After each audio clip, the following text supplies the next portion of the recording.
भाई जान अज जी शेर शरी है ए साडे सही मक्खन मलंग दे नाम दी है के सदा मैं भूले ना सदा याद आने वाला मैं भूले ना वाला याद आने जिवें तू मैं को जो नहीं पता साजिद खुदा कौन है ते को जो लेदा खुदा याद आने वफादार हैं वफादार रासूं वफावा दी नगरी दे सरदार रासूं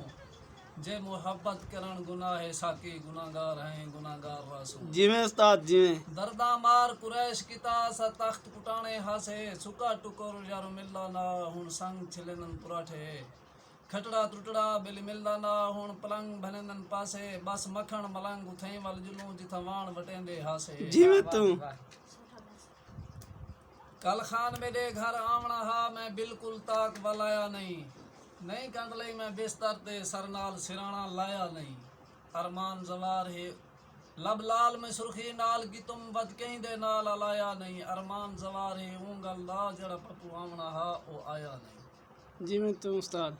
ए गुरबत हर दी सांझी है ते को बेड़ न वेचण दे सा ए काने बेड़ दी जीना तिन पर कहना वेचण दे सा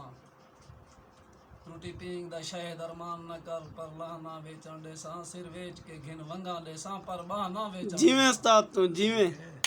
बस दे अभी उन क्या हो की क्या जिंदगी है गुलाब के फूल पर मैं परदेसी की क्या जिंदगी है आती तुम्हारे खत के जवाब पर